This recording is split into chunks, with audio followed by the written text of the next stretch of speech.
ஸ்ரீராமன் பக்தனே ஜெயராமன் தொண்டனே பேராற்றல் தந்திடும் ஸ்ரீ ஆஞ்சநேயனே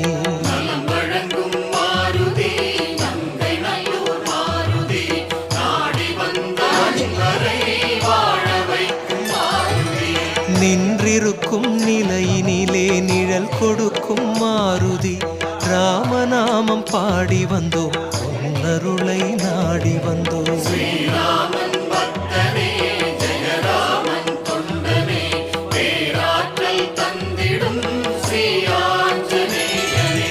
அன்பர்களின் எண்ணமெல்லாம் அறிந்தவனே மாருதி